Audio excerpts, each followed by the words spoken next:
欢迎收看《南方特搜报》，我是赖昌邦。国际扶轮社在高雄都会公园2期园区举办植树活动，由扶轮社友自身做起，共同捐赠了将近3000株的树种，发起植树爱地球活动。透过永续环境保护的议题，邀请民众一起种下树苗，也种下清新空气。响应植树造林，富裕台湾原生植物。扶轮社友发挥能量，短短时间募集捐赠近3000株树种，透过永续环境保护的议题，邀请民众一同种下树苗。今天的活动主要是我们圆山社的社长，他在去年他想说我们来植树，那我想现在我们对环境的议题也非常的支持，所以我们就利用我们的扶轮家庭日跟植树来结合。那今天我们预计种下约2800棵的台湾的原生种的树苗。那另外我们也结合我们的家庭日，因为我们的家庭日在我们扶轮来讲是非常重要，我们扶轮非常重视家庭。那我们希望把这2项有意义的活动结合在一起。高雄市经发局长廖泰祥受邀出席表示，高雄这2年有很多转变，除了在产业投资、招商之外，是否也致力于环境保护？那其实也可以看到，在这2年，高雄的确有很多的转变。但除了我们经发局自己所负责的产业投资、招商，逼近6000亿，然后并且有看到很多的新的企业、新的产业进来之外，其实今天活动的主轴最关键的是我们的环境。我们希望我们的环境变得更绿色，变得更好。在这边跟大家报告几个数字。其实呢，高雄我们平均每万人所拥有的这个绿地的公顷数大约10.83公顷，是6都第一。新北大概只有2公顷而已。但虽然我们的公顷数很多，我们也知道，其实高雄非常的大。我们到这个东北的那一块传统县区那边或者园区那边，但我们也希望在我们的市区有更多的绿化跟更多的树。所以今天很高兴有透过这一次的这个机会，让我们整体的这个高雄绿化可以做得更好。另外一个数字跟大家报告，为什么种树这件事情在高雄那么重要？我们知道大家都在说近零碳排跟转型，其实呢，高雄1年的碳排量大约是5331万吨，相较于全国大约占20%，但我们的人口大约占10%，所以代表说我们的确这个城市相对来说碳排量比较高，所以这是个重要议题。每一棵树苗对未来影响很大，就由植树爱地球活动抛砖引玉，让大家多多响应植树爱地球，打造城市的生态林。记者李正道高雄报道。台南市消防局为了推广防火防灾的全民意识，除了推出2023年消防月历之外，更同步改编救援的真实故事，并且拍成短片，借由提升消防的整体形象。消防台大内动要呼叫，现场大量黑色浓烟窜出支援单位即到达。一幕幕像电影般的情节，这是台南市消防局所拍摄的影片，全部都由真实故事来做改编。今年以先锋救援为主题，代表着勇敢面对危险是消防员的使命。预告片上传之后，也吸引了15万人次的观看。那这个影片在预告片的时候就已经才短短1个礼拜就已经获得了15万次的点阅率，那可见民众对于我们消防队员是高度的尊敬的，对于他们的出生入死、任务辛苦也是高度的感动的。影片当中除了呈现真实的抢救过程，也展现了许多消防的多元专业。但是当中有人在执勤时发生急性脑中风，现在正在医院治疗，还没清醒。市长黄伟哲也特别替这位队员来加油打气。是的，阿宝加油！而今年的消防月历，除了展现消防同仁的形象，最主要的是将防灾防火的标语宣导给民众知道，更强调消防的救灾、救护等多种面向。那这次很高兴有机会让台南消防局选我当作2023年月历的1月主角。就我平常在救灾救护的过程中，能帮助到民众，那就会让我觉得很开心。那就希望民众能多多支持我们消防员。影片和月历推出的主要目的是要让民众有正确的消防安全观念，同时提升消防的正面形象。消防月历限量12000份，民众可以透过消防局办理的宣传活动来得到。记者杨顺怀台南报道。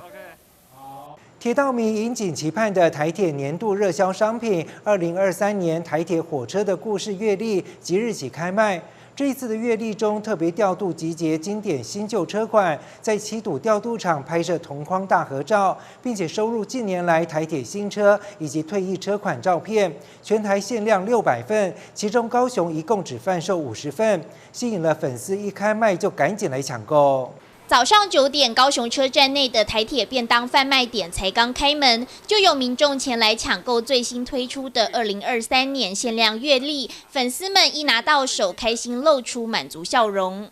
有听到消息就赶快来了啦，没有，因为想说离家里比较近啊，就赶快来这边买了。对啊，就怕买不到，不然很多活动其实都大部分在台北才有，我们高雄这边南部比较少。最新的 EMU 3000型自强号，还有最美的 EMU 900型区间车，以及已经退役的 EMU 300型和 EMU 100型自强号，新旧家族一字排开，难得集合在台铁七堵站来个大合影，成为这次限量月历的一大亮点。有看到就是新闻的介绍，然后有各式各样的火车啊那些的，对啊，就是看起来还不错啦。然后买回去，小朋友每天看应该很开心吧。台铁所有的列车啊，不管是从旧到新，都有呈现在这个月历上面，所以我觉得对铁道迷来说是一个很特别一个月历啦。台铁因为要把这些列车调度在一起，也真的是要很大的一个功夫，所以特殊的日子，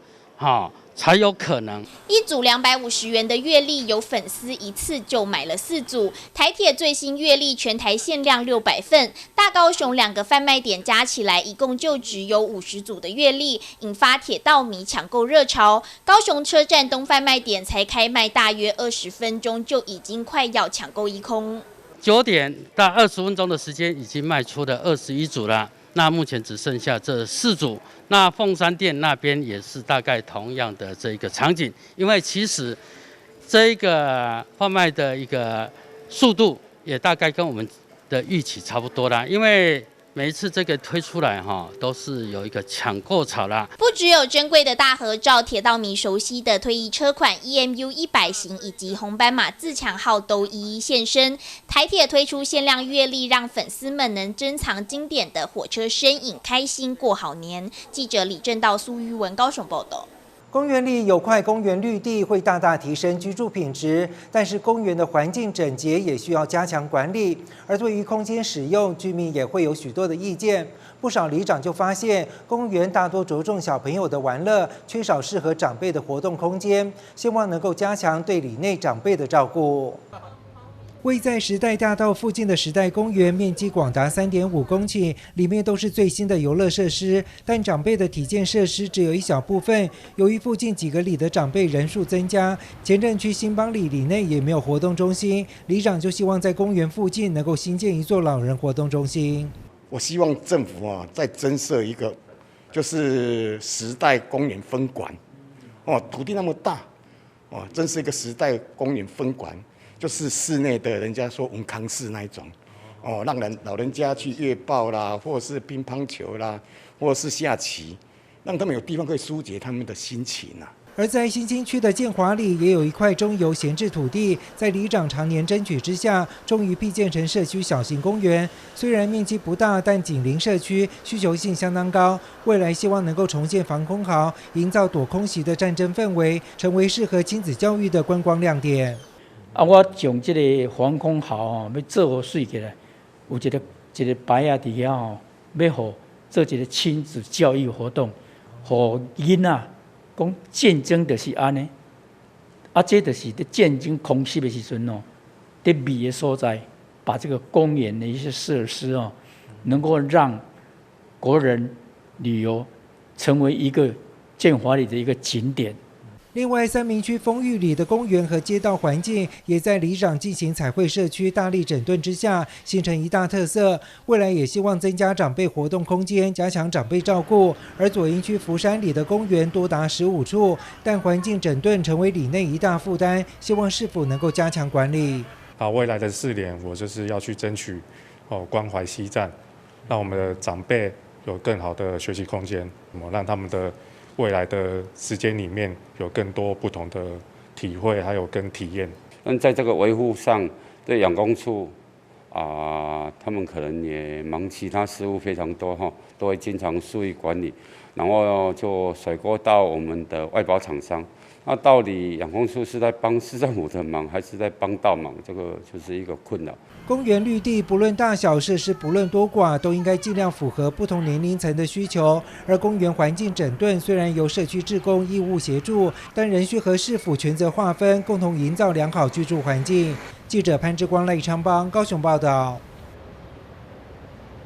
为了展现守护台南市安南区社区长辈的健康10年有成，安南医院特别邀请7支社区队伍，将近100位的高龄长辈来举办乐龄健康操比赛，每一队都跳出特色和活力，最后由港仔西温田宝贝拿下第1名。所有参赛队伍用指定歌曲自己编排适合的健康操，有装扮，有道具，可以看出他们认真的准备，并且跳出健康活力。根据了解，安南医院深耕社区的健康营造已经10年，社区医学部辅导各社区开办老人健康促进团体，至今已经有20个据点的成果。10号总共有7支队伍，将近100位长辈一起参加健康操比赛，当中还有4位超过80岁，甚至连坐轮椅也要出来参赛，展现热情活力。非常开心，我们在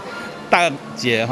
因自主训练抵按的礼拜1到礼拜5那因用自主训练之后，每2个礼拜会请我们专业老师来特别教新舞，让大家能够有新的舞蹈来练习也感谢安南医院有这个机会让我们表演舞台谢谢我们团队今天大家都表演非常精彩，身体较好，快乐，然后心情也很好，然后你讲无演拜无跳舞身体哩落落，多跳舞咯，身体加偌好呢。嘛加较瘦呢，比较好。甲年轻人社会会当分享这个开心，这个快乐。面对后疫情时代，如何让长辈走入社区，透过健康促进活动的机会，彼此交流、互相关怀，达到在地老化、强筋健骨，也成为在地医院推广健康营造的焦点。这次很高兴，就是说我们安南医院配合区公所跟卫生局。可以把我们长者再集合起来，因为本来中央就有在办一些所谓的高龄健康操等等。那我们利用一些讲座、健康促进，甚至我们聘请所谓的健康运动指导员的方式，然后到各市去鼓励长者出来。那我们发现几个现象也是非常有趣的。第一个就是说女性参加为主，那所以我们这次是鼓励男性要多多参加。那第二个，或许有些住在机构有一些轮椅的长者没办法出去运动。那我们也在我们的护理之家也辅导一个团队，等一下要做一些高龄健康操的表演。那另外就是说，我们希望能够让健康的长者来帮忙，有一点点不健康的长者，也让年轻的长者来帮忙一些比较年长的长者，由大家一起来把一些以前在疫情前大家在疫情中造成的生活的不方便或心理压力的郁闷呢，能够在这个疫情慢慢恢复之中能够走出来。经过激烈竞争，最后由港仔西温田的宝贝以在地社区特色结合体适能的动作设计拿下冠军，也成功吸引众人目光。记者郭文吉、林银根台南报道。心房颤动是最常见的心律不整，有时可能没有明显的症状。而如果心房颤动造成左心房无法收缩，会有高中风的风险和相关的死亡率。由于过去都是先靠药物治疗，但如果效果不好，则是要靠电招的方式来做心率控制。目前有3D 肺静脉隔离手术，不但能够精准确认电烧的位置，而且能够缩短手术的时间，提高手术的安全性。一名71岁男性合并有高血压、糖尿病，10年前曾发生缺血性的中风，最近因为时常出现胸闷及呼吸喘，而且心律不整也已经10年多，在靠药物治疗效果不佳的状况，最后接受电烧才重新找回健康。奇美医学中心心脏内科医师李维杰表示，积极的心率控制可以改善中风的风险与心因性的死亡率。关于这个心房颤动，当然它容易产生这个心律不整，然后产生这个心脏乱跳啊，所以它的产生心脏的血栓啊，所以在这个过程中，它会根据病人的共病症啊，可能增加中风的风险。另外，长期来说，它的这个心脏功能会下降啊，所以在平常的一个运动啊或活动上，或者造成心脏衰竭或甚至死亡率的上升啊。所以目前来讲，在这个国际上的研究就发现说，早期的这个心率控制，那这样可以减少病人的死亡率啊，所以整体来讲，像越来越积极的去控制这个心律不整啊。当然，这个心房颤动如果做这个3D 这个手术啊，大部分都是在药物治疗效果不彰，或是病人不想要长期吃药啊，或者是他吃药有一些并发症哦，他那些心律不整的药，它的长期服用的话，它的毒性会比传统的这些用药来得更高啊，所以在过往的研究中，这些心律不整的用药会造成一些问题啊，所以才会有这个静脉的隔离手术。医师表示，肺静脉隔离有分电烧与冷凝。电烧的原理利用热能中断异常的电位通路，让病人恢复正常的心脏节律。加上现在还有3D 立体模式，能精准定位导管在心脏的位置。奇美医学中心在引进3D 肺静脉隔离电烧手术，半年来成功治愈超过20例，不但能降低病人用药，而且也改善患者的生活品质。记者林根台南报道。经济部能源局宣布台湾2030节能战略计划，其中商业节能主要的内容便是中央空调系统的效率提升。而被誉为节能新救星的磁浮离心式压缩机，已经成为全球空调未来主要的产品趋势。因此，工研院研发关键国产磁浮离心机相关技术，成功打造第一条全国产磁浮离心机压缩机供应链，并且瞄准台湾每年30亿元的市场商机。如何减轻对环境的负担，成为目前世界各国的问题。其中，磁浮离心机因为节电效能非常的好，所以工业研究院推动国产磁浮离心机的制造，与13间厂商合作，打造全国第一条供应链。那这一个技术，台湾是全世界应该算第2个啊，我们完整的建立这样一个产业链技术的国家啊，从它的磁浮轴承的设计制造。所有元件的这个组装啊，都在台湾啊，我们有自主的能力。那把这个轴承应用在这个离心的压缩机，这个压缩机再做成冰水机啊，最后做到我们的建筑里面去啊，这一整套的上中下游的产业链都在台湾建立起来了啊。它是一个可变过压宽度的一个机构。那这个机构主要的功能呢，就是可以让我们的这个设备呢，可以很大范围的运转。就是说你在智能需求小的时候，跟智能需求大的时候，它都可以稳定的运转。那这个是由国人自己设计跟制造，而且测试。那目前在国内的场域已经很稳定的运转当中。磁浮离心压缩机被称为节能新救星，目前已经成为市场的主流，同时也面对2050年的净零转型。工业研究院率先执行节能战略计划，预计要完成节电651.3亿度的目标。那这其中当然也包含了经济部能源局，还有这个各方面的协助了啊，包含他们在研发经费上的支持啊，长期的支持。那最后才促成我们这个联盟的成立。这里面包含了，磁浮轴承冰水机所有的上中下游的供应链。那磁浮轴承这个技术未来啊，也不只是用在冰水机，啊，它可以衍生应用到很多其他的工业产品啊，它是一个非常基础的这个工业机电的产品。所以未来像大型的鼓风机、真空炮等等这些耗电设备，都可以用我们这个磁浮技术来做到节电。除了进行产业链的整合，同时也看好市场上对磁浮离心机的价值，预计每一年有30亿的商机，并且在各界的推动之下，磁浮离心机将是台湾净零转型技术发展的重要里程碑。记者杨顺怀台南报道。2022国际移民节嘉年华在凤山区卫武营荣园广场热闹登场，来自菲律宾、印尼等国家的新住民，透过音乐、舞蹈、多元文化表演、异国美食、趣味竞赛以及闯关活动等，与民众一起环游世界。国际移民节嘉年华在凤山区卫武营热闹登场，来自菲律宾、印尼等国家的新住民，透过音乐、舞蹈、多元文化表演、异国美食、趣味竞赛和闯关活动等，呈现台湾多元族群融合的力量。那2年前秦迈市长上任的时候，就特别交代社会局要推动妇女福利，妇女福利跟新移民的这个服务，所以我们成立了新住民会馆，就主要是要让所有的新住民都觉得在高雄有一个良家，所以非常谢谢我们介蔡总。这个给我们高雄这样一个支持成立这样一个新住民的服务中心，然后他也关心到，其实高雄市38个行政区，我们新住民是散布在非常广的一个地方，那我们成立了5个新住民的服务中心，那我们也成立了我们的关怀据点以及我们的关怀小站。那我们在中央会继续努力，让我们新移民可以有机会入籍台湾，而且要尽快。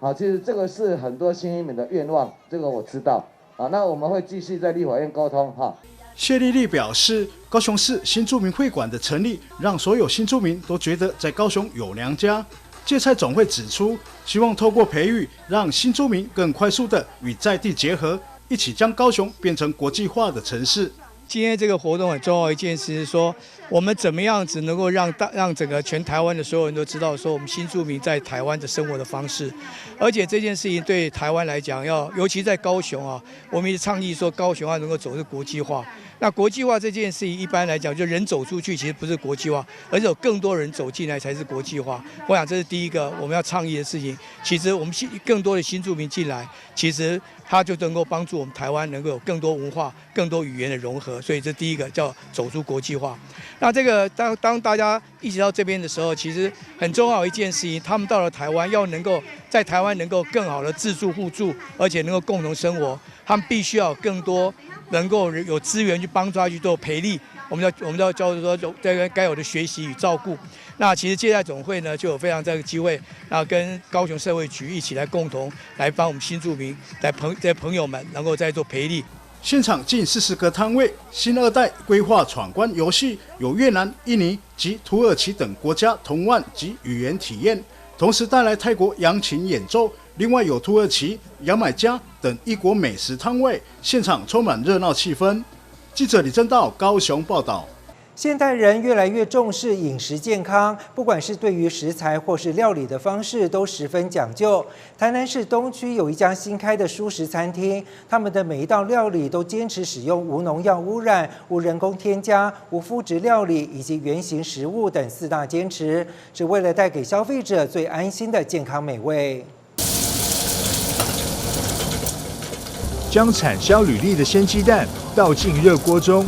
仔细掌握火候，慢慢煎出微微焦香。另外一个锅子开始爆香调味，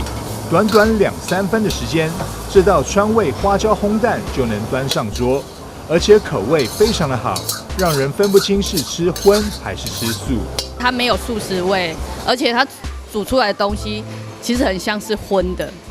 然后